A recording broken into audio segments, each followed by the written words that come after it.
theories of aging. There's quite a lot of theories of aging.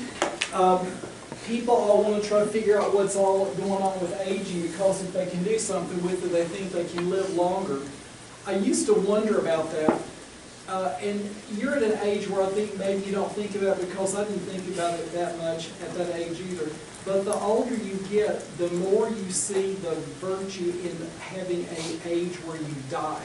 Okay, now I'm not trying to be morbid here, but you get to a certain point where you can see that that's not really a bad way out, that that's a good way. There's a span to life, and there's a beginning, and there's an end to that as well.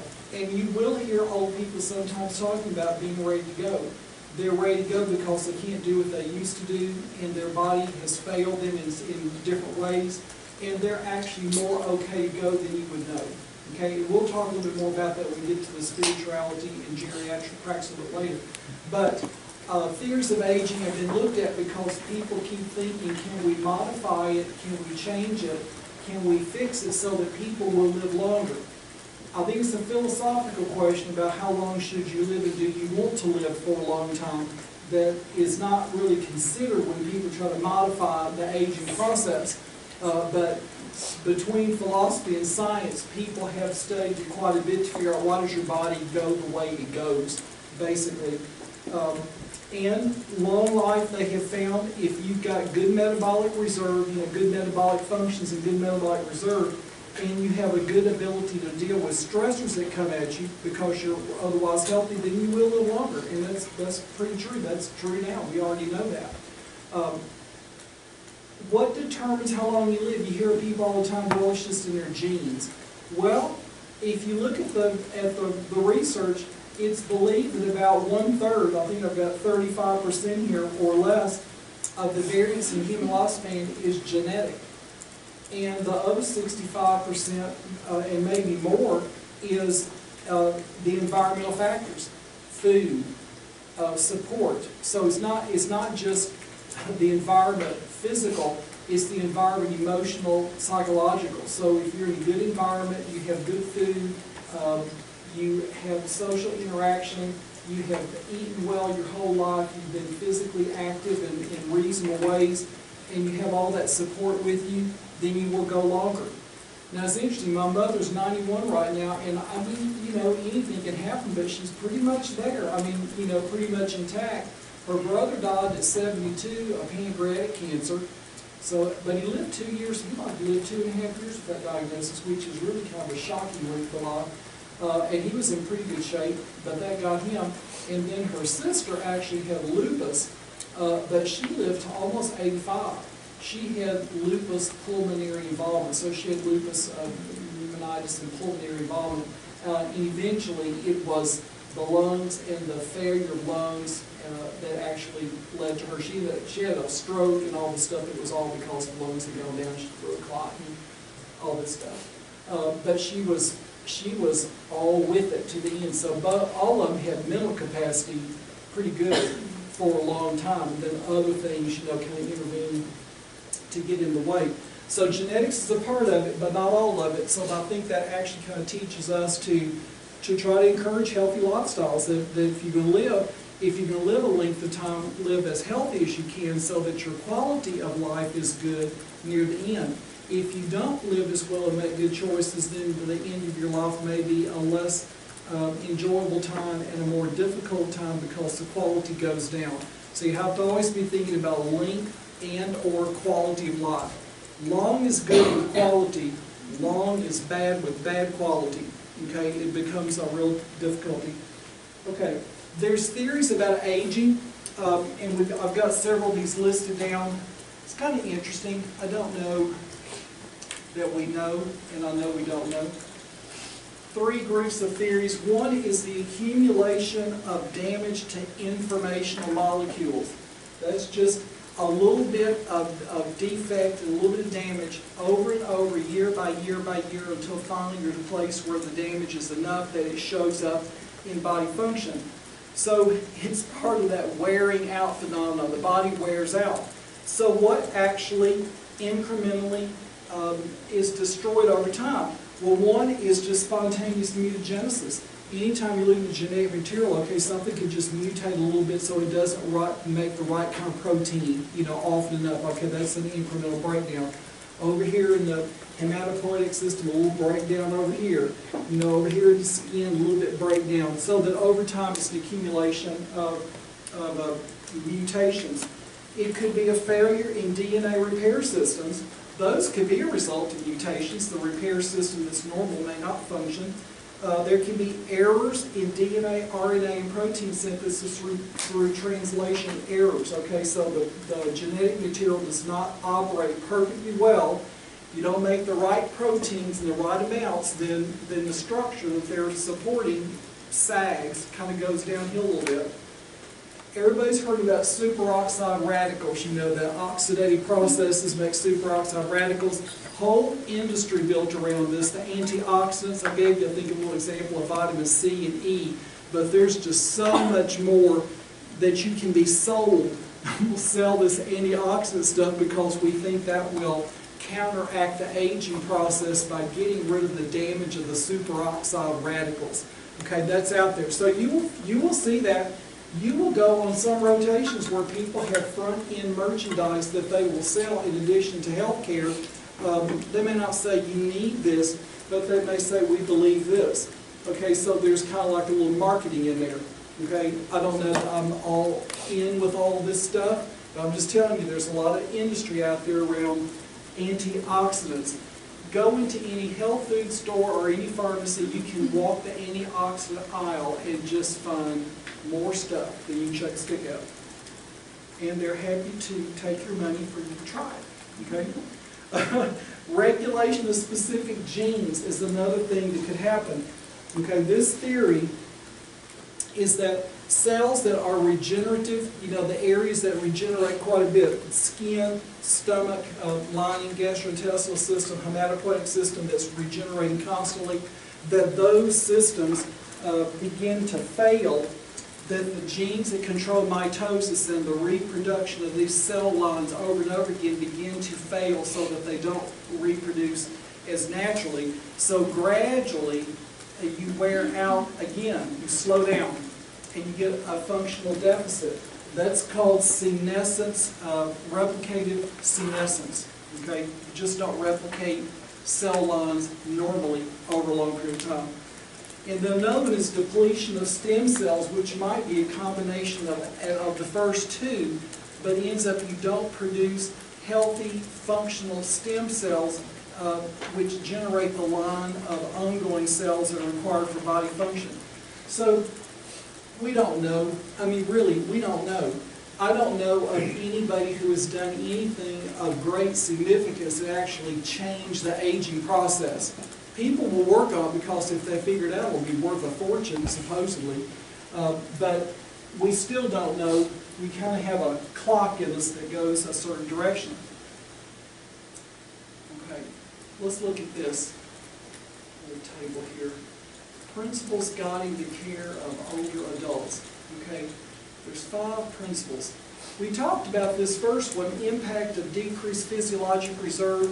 We already talked about that we have physiologic systems and they have a certain reserve built into them, but in every decade of life that goes by, that reserve gradually declines until you finally hit a place where you need the reserve to be normal and to be okay, but you don't have it, so then your function declines a little bit. Okay? So, reduced reserve in each organ puts you at risk for more rapid decline when you get a stress on top of that.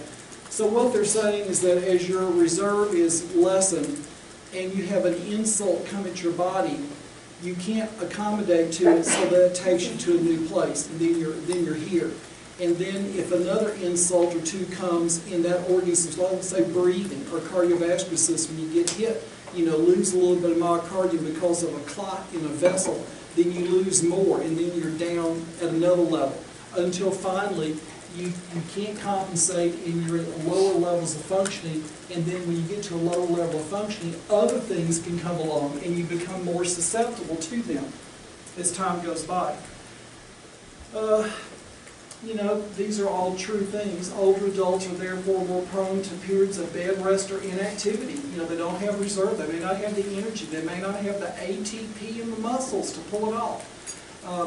They are susceptible to external temperature fluctuations. We talked about that, heat and cold. They can't regulate temperature as well, so they can die from that.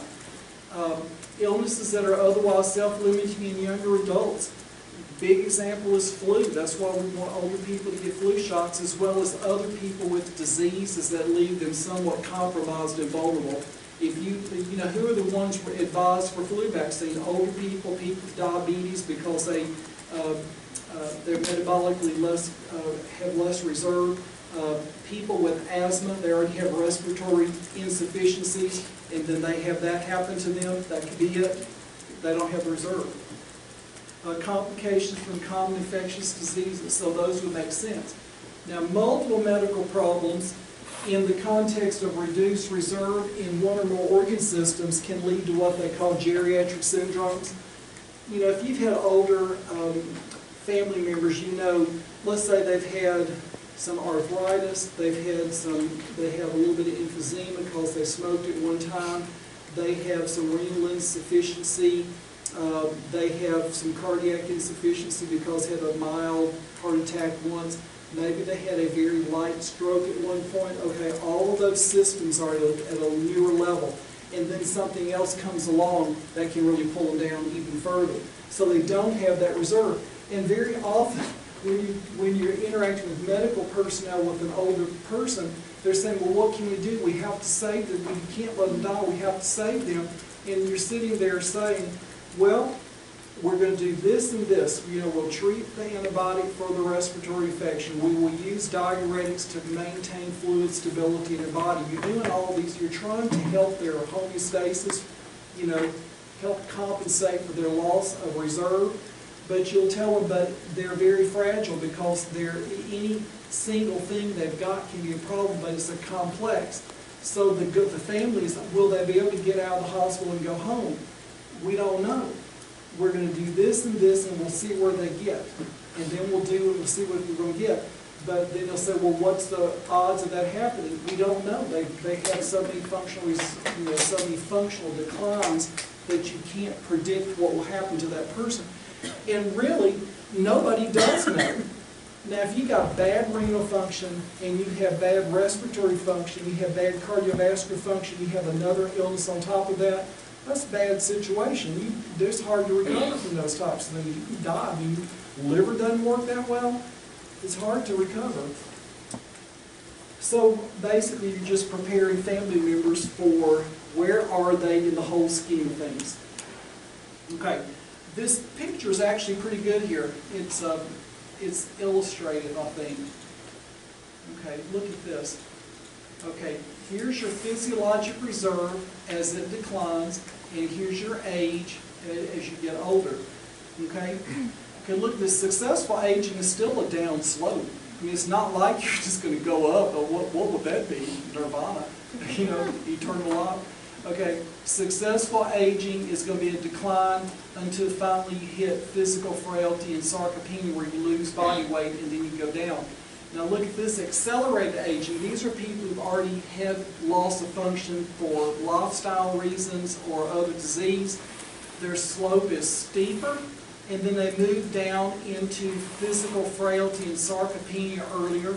Okay, at first they still have a little bit of reserve. They rally, they come back up to a point, and then they fade again, and they go right back into here. They recover a little bit, but not quite back to where they should be, and then they lose more, and then they plummet down. Okay, you see that in people. So they end up in the red zone is disability, loss of independence. This may be into nursing home, maybe assisted living, maybe nursing home, maybe hospice care when you're at this point, and then that person is near the end.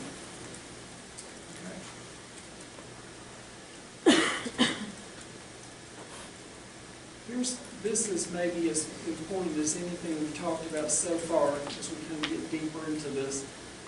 The importance of functional and cognitive status. Okay. If you've dealt with older people in medical care with older people, they're always talking about what is their functional status. You have to assess functionality, and you have to assess cognitive abilities. What their brain can muster to do and what their body will let them do dictates where they end up. You know, what's going to happen with them. Okay. In older adults, cognitive and physical function are the most accurate predictors of health, morbidity, mortality, and healthcare utilization than are individual diseases. It's not what they've had, it's what they're left with. What can they do, and what can they think and manage intellectually? Okay, cognitive status includes, or several things, the ability to execute needed functions. That's the executive function. Give you some examples. That's just very abstract. Here's one. I'll just take this out of my experience. Okay, the executive function is being able to plan something and make it go all the way through. When you're an older person, I didn't really appreciate this so much until I kind of watched my mother get to a certain point. They can't think and push things through. And it's not because they don't have the ability, it's the energy, it's the cognitive energy and the physical energy to keep it going. Okay, like you're in school right now, you can hold it together, pull it together, you know you have to study, you just fire up and you get everything done and you can keep it in your brain all the way through. They may not be able to keep it in mind all the way through to execute it. Taxes. Think about how complicated taxes are. I mean, just to file your taxes. Okay, you've got to be able to gather material, organize material, think about it, put it in the right place, and then follow all the way through instructions to get that done. That's hard for an older person to do, not because they're dumb, it's because they can't hold that cognitive energy together. And if you have short-term memory issues, which is going to happen, how do you hold together Form A and Form B and Form C, and here's all your papers all in place, it just starts to get scattered. Another one, health insurance. Just think, you know, you got Medicare and you got Part A and Part B, and you have to figure out some Medicare plan for prescription medications. I think it's complicated for me, and I know stuff. Give it to a 75 or 80-year-old or 85-year-old, and the government sends them a little letter that says you need to declare your thing by so-and-so date or you're going to be defaulted into X. Well, basically, they're committing a big chunk of people to that area, to that plan, because people can't think it through and figure it out. And it's not because they're dumb, it's because it's complicated. It's just complicated stuff. So health insurance, my mother finally, and money I told her 5 years ago, I said, I will take care of all of your money, I will take care of all of your taxes, I will take care of your health insurance, I will do all of this stuff for you. You don't have to worry about doing it. I can do it. I can take care of myself. And I said, okay, I'm just telling you that if you ever want to do it, I'll help you do that. Gradually, finally, she called me about, really it's been about a year and a half ago. I think I'm tired of, I think I want you to do that for me. And it's like, well, why do you want me to do it? And she said, I can't remember stuff. She'll like drop a bill and it will fall between her chair and on the floor and kind of get under the chair, and then you don't see it, and then you get a late notice, and she's never had things like that happen. And it's because you don't remember you dropped it, or you don't know you did that, and you can't get down your hands and knees to look around, so stuff gets lost. Medicines. I told her, so I'll organize your medicines, be easy to keep track of. She had her own system down, but it required cognitive ability to hold stuff together. And she had one medicine that she dropped, and she had it in little baggies. And I thought, okay, I mean, her system worked for her, but I said, I think this is not the best system going ahead. She dropped her amiodarone for atrial flutter onto the floor, and it went under her chair, and she didn't know it, and she went into AFib. So my sister went back to Alabama, and I said, well, Suzanne, she's been in normal sinus rhythm for a long time on this medicine, what is it? And I said, is she taking it? Does she have all of her stuff? Turned out she did have her stuff, but she had dropped it and it went on the floor. And so she has, you know, you have like 8 or 9 baggies. You're still doing 7 every day, but you don't remember that the 8th is gone, and they don't know all these medicine names are just, you know, Greek. It's just a whole bunch of stuff. So she didn't do that one, so she was out of it for about a week or so, and she went back to atrial fibrillation, where she could have a stroke. I mean, there's all kinds of things that could happen. So it's just stuff like that. It's like, well, Mama, this is probably what happened. Let's do this. And then she starts to realize, maybe I need somebody to help me with that. It is very difficult for a smart person, and you all will be considered smart people, to start realizing that everything is not working well enough to be safe for me. And then they have to say, well, will you help me? Well, then that's kind of a loss. So you have to kind of walk through all that stuff. And like when she came here, we had told her, we're happy for you to move near to either one of us, my sister or I said, we'll be glad to take you. We'll get you in a good spot, and you'll have your independence and freedom, but we'll watch stuff. She didn't want to do that. Then she called me last year at 4th of July, and she said, I think I need to go. And so it's just that individual recognition to do that.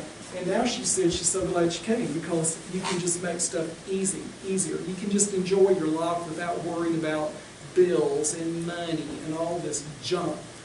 All she wants to know is, do I have enough money? And I said, if you plan to live for 30 more years, you don't have enough money. But if you're going to be here for maybe 5 to 10, you're fine. I said, you got enough money the way it is right now to go about 17 to 18 years, depending on how we invest in with the markets the way they are now. She'd go longer. So I said, you can live 2 more years now. You got your money. But it's just like, okay, are you sure? And I said, trust me, you got it covered. Don't worry about it. But it's that kind of a thing. The ability to execute a function, the ability to have mental status, and also clinical decision making. Do they know how to respond to a body symptom? Okay. See, she doesn't always know that a body symptom could mean something bigger. That's why I usually check in every day. How are you doing? How's your pain? Do you have this, this, or this? And I'm very directive. What about this? What about this? And she'll want to talk. No, just let me ask the questions. And I go, sound like you're doing pretty good. But what I'm doing is I'm asking her questions to help her with that clinical decision making. Do you need to see somebody? Are you pretty stable for you? And I kind of know how she is. I kind of know how she works right now. So that's that, somebody watching you and can deal with it. And I'm really the mediator between her and her physician, because you really, with geriatric patients, need family involvement along with the patient. Both are important, but that interpretation and that coordination piece is big because of this cognitive status. And her cognitive status is good, but I would not say it is good enough for total independence. Okay? Another thing here is decreased cognitive status, cognitive abilities. Here's some of the things that can happen. Medication errors, I told you how that happened. Just forget you had it and then go into a problem. Or take too much, repeat doses. I forgot I took it. Okay, then they're messed up in another way, if not killed. It can create stress on caregivers, like having to repeat commands and plans and stuff, and people don't remember. Increased risk for elder abuse. Okay, that's where it comes about. You know, we talked about elder abuse earlier in behavioral health, people taking money. Like if I wanted to get my mother's money right now, I can get it because I'm the power of attorney for everything. And I can write checks and she can write checks. And I always told her, no, do you trust me? Because you got some big money over here. I think I'm just going to go. But she trusts. But you really have to know that the family is not taking somebody because it would be easy to steal the money from a person. It would be easy to be mean to a person and nobody would know you had done it. So they're at high risk for that. And if they say you've done, unless there's evidence of abuse, like verbal abuse, they can't really report. They'll tell somebody, well, I've never done anything like that. You know how she is. Her mind is just not quite right. So it's easy to dismiss them based on, to take advantage of their disabilities as an excuse for doing bad things to them. And it's difficult to get a good history and determine a diagnosis because it's hard to keep them on focus. Okay, now functional status. So y'all get the cognitive thing is very important. It is multi-parameter. Prong. Functional status, do they have the physical requirements needed to maintain independence in their environment? Can they walk? Can they lift things? Can they remember how to cook or do food? All of that is very important. That's assessed by activities of daily living and instrumental activities of daily living, and we're going to look at those tomorrow. We'll go over what those mean. If a person has decreased functional status in an inpatient hospital visit, that's a bad sign, because if they decline in the hospital and they're an elderly patient, I read some statistic that you can lose 10% if you're down in a hospital bed for 1 week. You lose more muscle mass and strength, and it may take a year to get the 10% back if all things were working right, which means you go in with a big illness and you drop down and pretty much you stay there. And then something else happens, you drop down again. So what happens is there's just a fading away, that can happen with people. Okay. So, for all these reasons,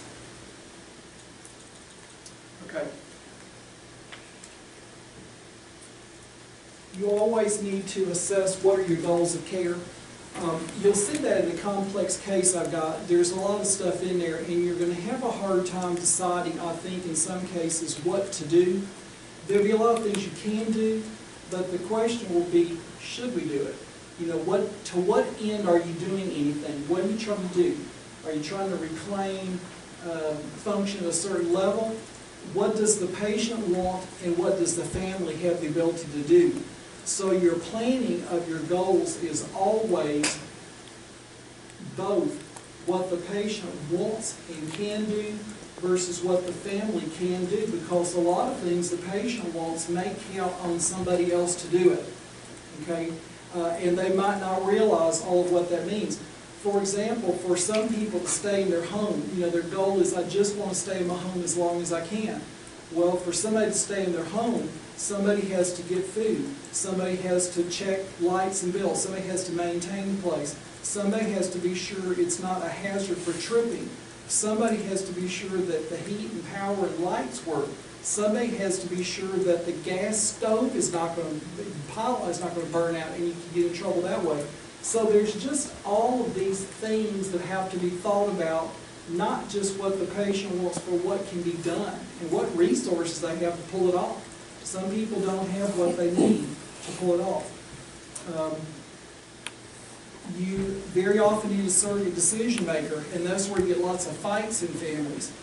Patient wants one thing, but the family doesn't want to do all of what they have to do to make that so.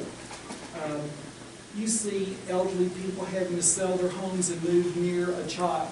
Okay, not child in that sense, but they have to be near somebody because it's easier to orchestrate care. Take care of them. So you kind of have to think about it. If it's your parents, where are your parents when they get older? I mean, it'll be a thing you'll have to think about as you get older in life. I mean, I thought about it, but it really wasn't imminent. But then as you do get to a certain age, it does become more imminent that you have to think about, where are we? I'm here, you're there, and we need to do stuff, with you where you are. And that's pretty much what happened with my mother, is that too many things began to happen that were not the best, that we couldn't fix from 750 miles in one direction or another. Because my sister lives in Florida. So we're both 750 miles from Alabama. You just can't get back down there in a second to fix stuff. Okay. Another element of making decisions for elderly people is their prognosis. What really is their potential to live a long time? Because sometimes what they want is highly unrealistic for where they're likely to go. And some families want to hide the end point from their parent or significant other. And I think it is better not to hide the end points in the most situations. I think you have to be sensitive and kind and listen. And they are more realistic than you know if you will let them go there. But I think you have to get to realistic. And that requires some navigation, okay, to get to that spot in some cases. Okay. Social context is important. Social context of care. you have to think about not only who's in the family, who's the friends, who are the people around somebody. This thing, maybe I don't want that.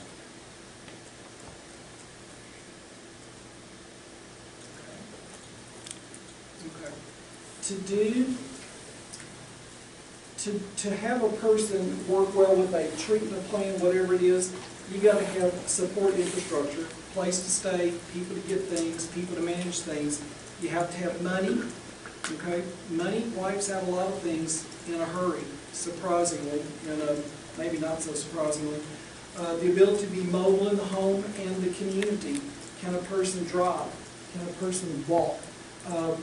Driving is big. When driving goes, now you've got more problems. When walking goes, now you've got more problems. So those mobility issues, transportation issues become a problem. See, my mother lived 15 miles out in the country, which is not that bad, and she was close to really good medical care, but nobody could drive them in there reliably. There was not the guaranteed who can drive type thing, and they certainly, she chose not to drive. We never had that fight, about should you drive a car or not. She just said, I don't think I should drive. And I said, I think that's a good decision. Thank God that one happened easily. Didn't have to fight it out. And then another aspect of the social context is caregiver fatigue is a big impact on success of care.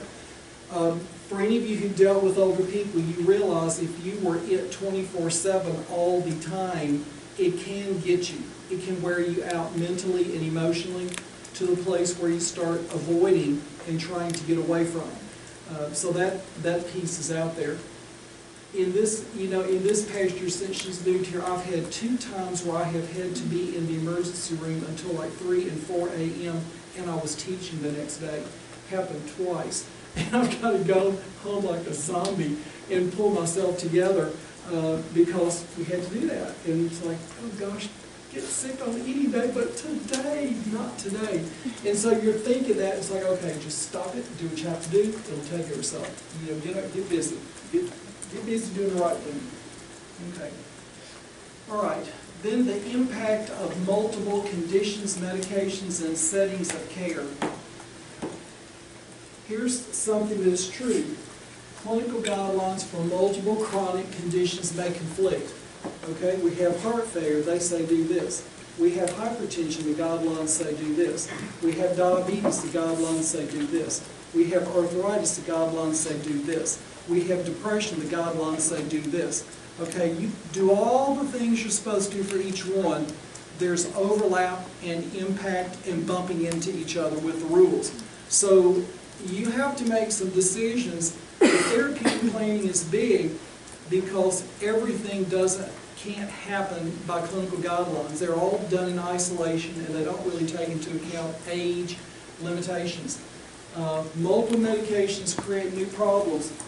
So many things I see in older people, it's just too much and inappropriate medication use creating problems that aren't really appreciated as coming from the therapy.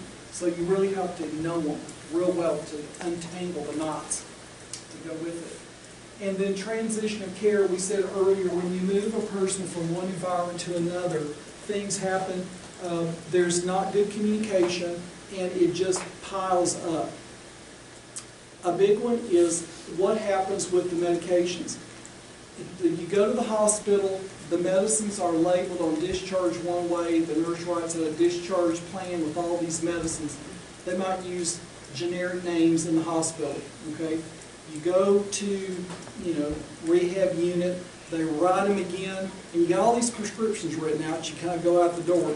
Go to the rehab unit for a week or two, and they write them all using brand names, and then they write you all the prescriptions, you go out, so you got one set over here, like 12 or 13. Then you get the same 12 or 13 written a different way. And then you go home and you want to get all this stuff filled.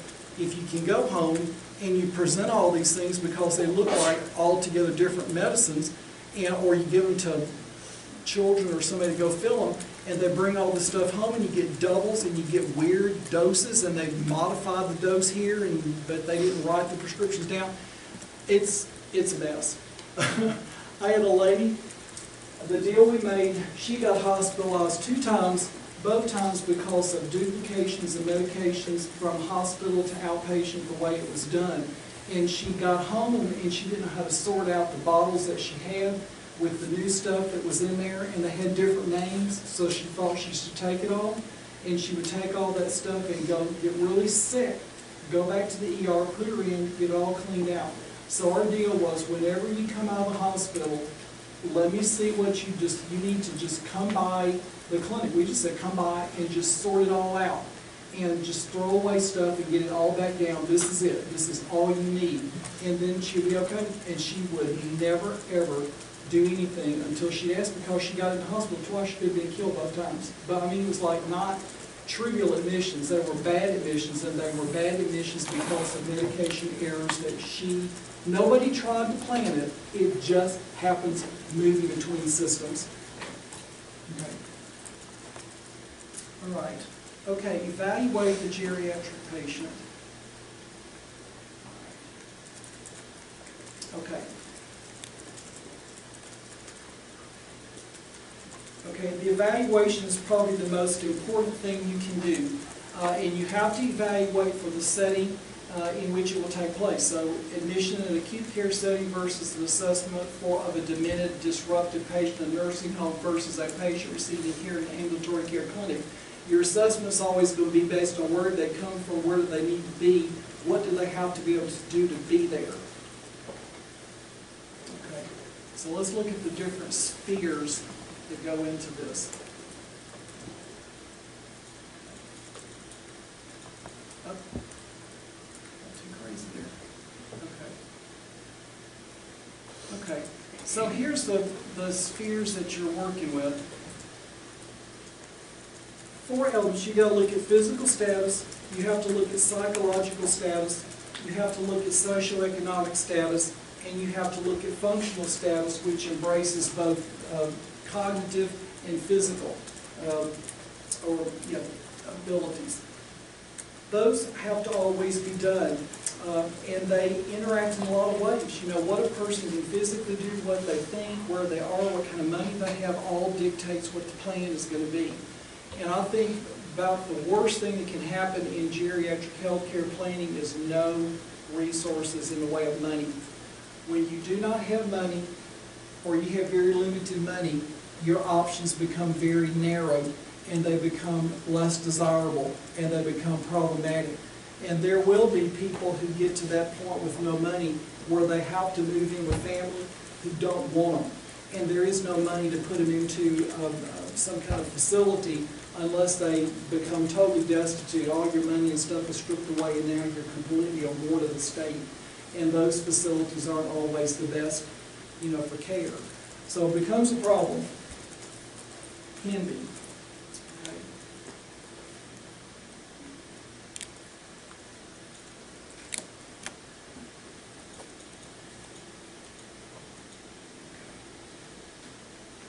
Okay. I think the most important point here is number 2 in bold. The coordinated efforts of several different healthcare professionals functioning as an interdisciplinary team are needed. Because it's difficult, it will be difficult for you to be solo and be able to assess what's needed. It's just hard to kind of keep up with all the possibilities for getting stuff done.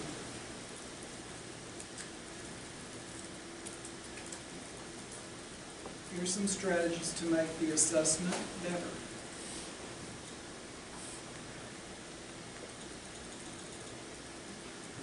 Okay.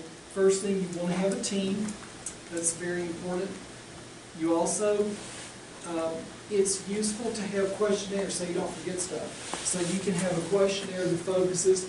You might have a screening tool instead of a questionnaire to screen for potential problems, then go deeper with the questionnaire if you identify what their problem is. Very much like you do the depression and stress screens. You know, you ask a few questions. If you get the right answers, then you do a much bigger screen. That way it can help you get through the process faster, potentially. It is also good, besides using questionnaires and screening tools, to have forms that are actually computerized so that all your data is seen by all the players. One thing, it's still not well done in healthcare, and I think y'all know that, just finding the stuff you need. when you get a good shepherd, what's the biggest thing you do while you're out there? Track down information. And that's pretty much what happens. I mean, besides talking to the patient and doing the assessment, you're trying to figure out what did other people do, what is their plan, where's the written note, just so you're legally okay. Legally and ethically okay. Okay. Now here are some things. So now we're looking at different parts of the assessment. Okay. It's pretty common and good to remember. When you're taking a history, there is obviously difficulty in communication for several different reasons. They can't see as well, they can't hear as well, they have slowed psychomotor function. So you've got three things going on. So obviously, well-lit room, these are kind of obvious. Diminished hearing, you've got to get into a quiet place. If you're in a busy, noisy place with an older person, you just really have to spend more time getting it quieted down. You just aren't going to communicate in that situation. So you really want to do that. You've got to look at a person, you have to slow down, you have to speak up. It's almost like you see the older people and you're yelling, "How are you taking that pill?" You know, you hear that and you think that seems so childlike. You know, if they can't hear, they're not going to be mad at you. If they can hear and you do that with all of them, then that'll be insulting. So you can't just look at a person and go, "You're old, so I know you can't hear." You might even ask them, "Do you have any difficulty hearing? Let me make it quieter in here." I'm just asking the question. I don't really know, you know, for the individuals. You got to use large print. You have to have time. Another thing, underreporting of symptoms is another element of getting the history. They have beliefs, fears, depression can be part of it. They might have altered responses and cognitive impairment. We've already talked about how disease doesn't show up the same or how the symptoms are very subtle. They may not know that something is wrong unless you ask specifically. You have to ask very focused questions to get that done. Sometimes it's important to ask very direct questions that are not open-ended. Only time I would go away from open-ended. I like open-ended, but if you do open-ended with a geriatric patient and they have slow speech and processing, you might be there forever. And I'm not trying to be making fun of somebody, but you need to get down to it. Because if you just say, "Tell me how you're feeling," well, there you go. That's 5 to 10 minutes. They'll tell you every little thing. So you have to focus the review symptoms review systems very quickly.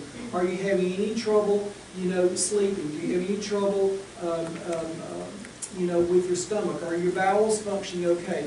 How is your breathing? Do you have any chest pain? Do you have any pain anywhere on your body? That's a bad question to ask because that's a yes, it's whatever. So you have to get very focused and drive through, or you may not get what you need. You also need to gather information from other people.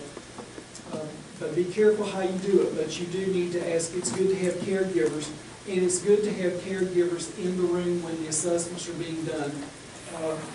That's my job now. I used to, I go to every visit. I take my mother to every visit, but I go into every room and she tells me, "I need you to go in there and help me think." If I was told to say, "If you want me to step out, I'll step out and I'll wait out here." She says, "No, I need you to go in there and listen and help me think."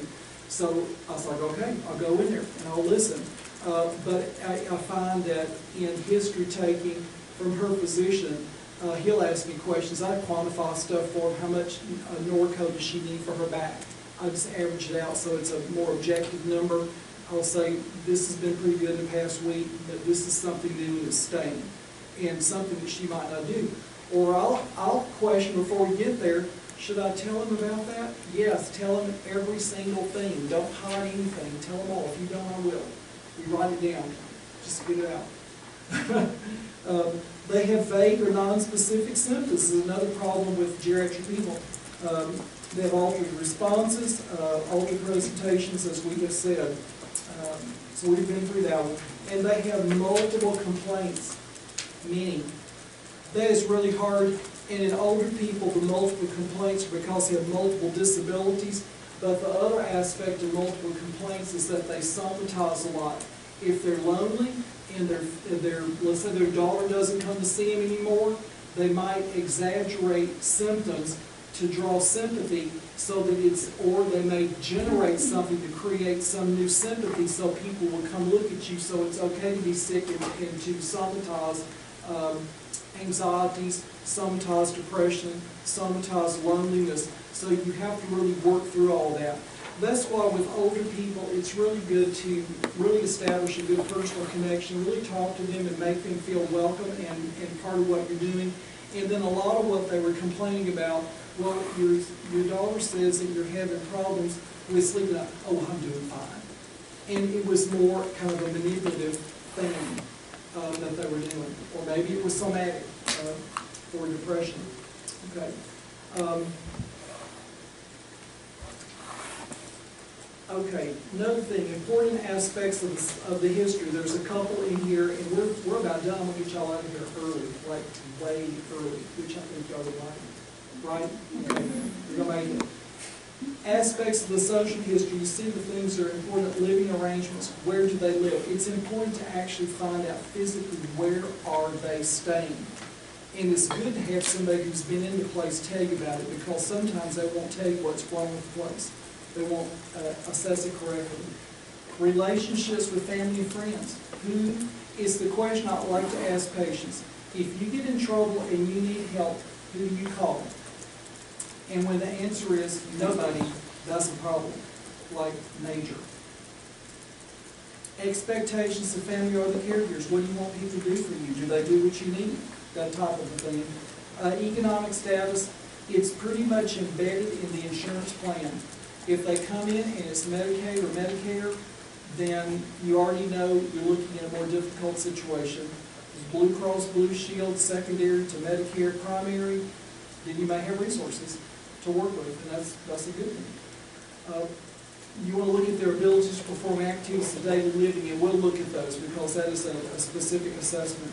Social activities and hobbies, mode of transportation and who does it, and then advanced directives as part of social history. That may seem like a terrible question to ask, but it's not. Have you thought about what you would like to have happen at the end of your life if something very drastic and difficult comes about?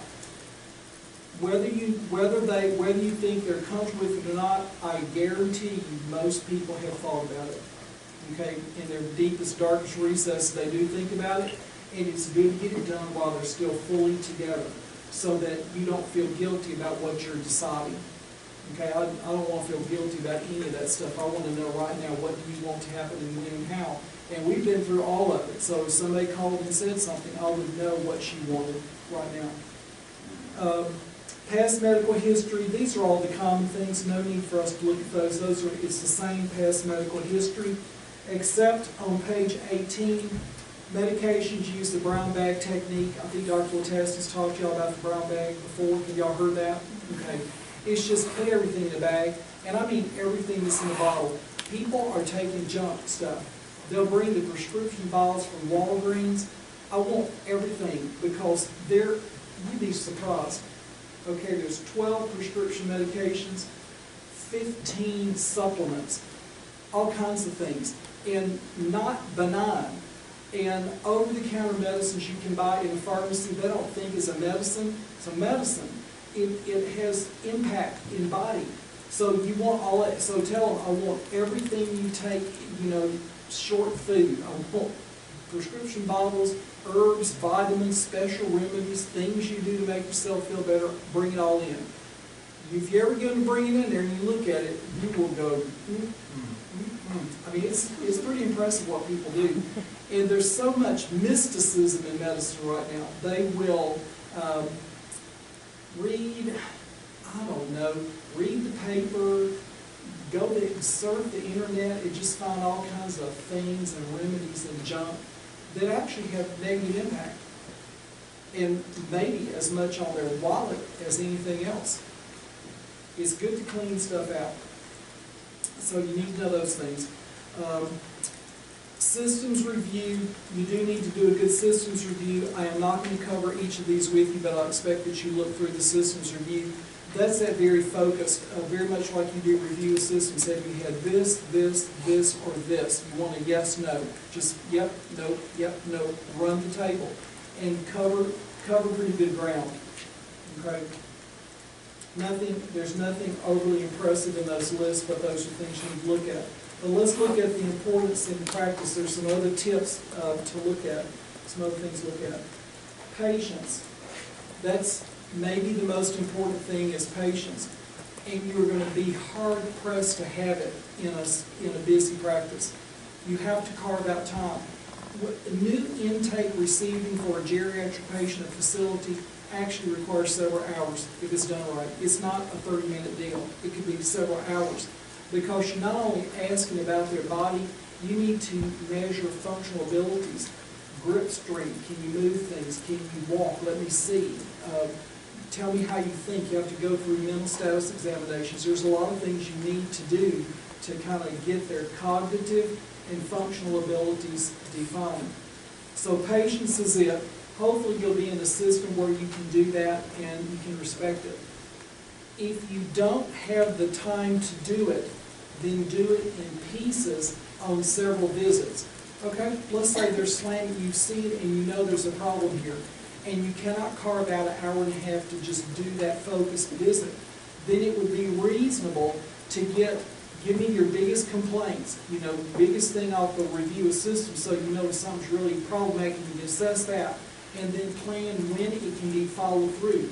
Maybe it's in 2 days, bring all your stuff in and just gradually piece it together over time, unless there's something acute at the moment that needs to be responded to. So that's a way to do this, to do it in stages. I already said go away from open-ended questions. That's true. We talked about somatic complaints or underlying distress. Be careful not to focus only on what a caregiver says. I've been in rooms where the daughter or the son is speaking for their parent, and the practitioner looks solely at that caregiver the whole time, and they never look at the person who's sick. Now, what do you think that makes that person feel like? A nothing, a nobody, a vegetable, dead weight. And they will tell you that if you'll ask them. I mean, they're more aware than you think they are. So sometimes you have to ask the caregiver to kind of tone it down. Sometimes it's outside the room kind of thing when you're bringing them in. If you know that the daughter is all over everything and they're trying to run the show, and you'll get these caregivers who are trying to run you while you're in there. So I just tell them, thank you, that's very helpful. And I say that looking at their parent. Thank you, that's very helpful. I want to find out how your mother feels about that, what she would say. So I keep redirecting it back, and I physically turn towards the patient and just kind of slightly angle over here because I want that person to look over here and see what that person's saying. If there are problems, I talk to them outside the waiting room. I'll just tell them beforehand, you have really, really good information. I really like that. And I may actually talk to you after the visit, or you may call me, but let's just focus on what your mother can tell us today. That's what we're doing in the room. And I love you and I appreciate you, and I know you do a lot of good stuff, but we got to do this right now. And mostly, if they're not control freaks, they'll go with you. Now, if they're control freaks, then that's just, you take a Xanax before they go. It's okay. So everything's all right. Let's see here. Yes, several sessions. Some topics are often avoided because they're embarrassing or hard to ask about, like fecal impaction, urinary incontinence, sexual dysfunction, or depression. You have to ask about them straight up. How are your bowels working? How are you passing urine? Does it come too often? Are you embarrassed by that? You can often smell, okay, if there's urine stains on clothes, you smell it. You need to ask, does this happen a lot? It's okay, I know it's embarrassing to talk about, but I want to see if there's some things we can do to help you, because there's things you can do. Ask about it. And then the brown bag technique we talked about. Okay, y'all are done. Y'all are cooked.